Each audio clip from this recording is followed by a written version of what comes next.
біздер Назарбаев зияткерлік мектеп оқушыларымен туған елге тағзым республикалық акциясы аясында Қаракөл көліне келдік. Бұл көл Қаракөл табиғи қаумалының бөлігі болып табылады және Үстірт мемлекеттік қорығының инспекторларымен қорғауға алынған. Осы жерде жыл бойы құстардың 175 түрі кездеседі, жылдың әртүрлі мезгілдерінде. Олардың 22 түрі қызыл кітапқа енген. Мысалы, қоқиқаз, сұңқылдақ аққу, үлкен су бүркіт, қарабай сияқты құстар. Соларды тамашалау олар оқушылар үшін өте жақсы мүмкіншілік. Енді осындай акцияларға жиі шығып тұратын болса, оқушыларға туған елге деген махаббаты артады деп ойлаймын, және ол үлкен тәрбиелік мәні бар акция. Бұл көлдің ерекшелігі ол адамдардың өздерінің жасауымен, яғни жасанды көл болып табылады.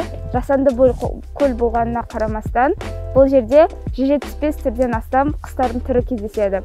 Және оның 22 түрі Қазақстанның қызыл кітабына енген. Біз ағайлардың көмегімен осы жер туралы көптеген мәліметтер білдік және бинокльмен құстарды, алыстағы құстарды кәдімгі қасымызда жүргенде қылып көре алдық. Олардың бейнесін, олардың бір жерде шоғырланып, қалай өмір сүріп жатқандығын көрдік.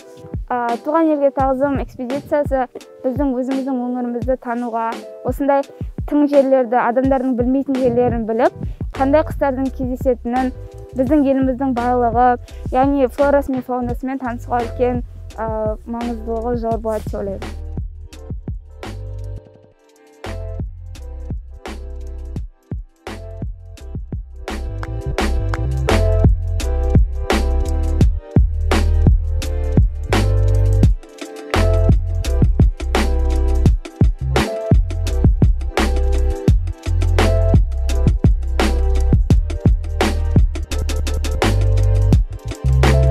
Біз бүгін туған елге тағзым өлкетану экспедициясы аясында Ақтау қаласындағы страус фермасына келген болатынбыз. Үйрек, қаз, шіл, бөдене секілді үй құстарының түрлерін көрген болатынбыз және мұнда қоян, күзен, балық секілді жануарларға шейін кездеседі.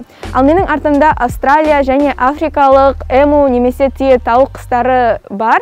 Бүгінгі білген қызықты ақпараттардың бірі ол түйе құстардың орта шамада 150 килограмм болуы және олардың көру аймағы 3 километрге дейін жетеді. Түйе құстар шамамен 70 жылға дейін өмір сүреді және оны 3 жастан бастап 40 жасқа дейін олар жұмыртқа басады. Сондай-ақ бұл жерде қырғауыл және тауыс секілді қызық құстар да бар. Бұл экспедицияның маған тиген пайдасы ол менің фауна туралы танымымды көбейтудегі өте керемет мүмкіндік беруі.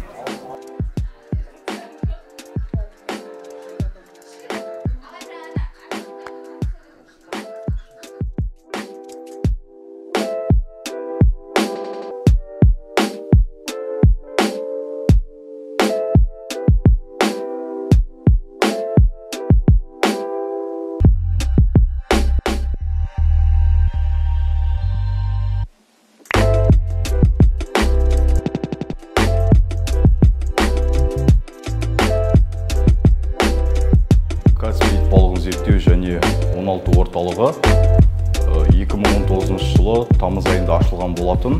Бұл орталық негізінен осы орталық азиялық экологиялық зерттеулер институты және де сәби қорының аясында ашылған осы Қазақстандағы бірден бір Каспий итбалығын зерттейтін оңалтатын орталық болып табылады.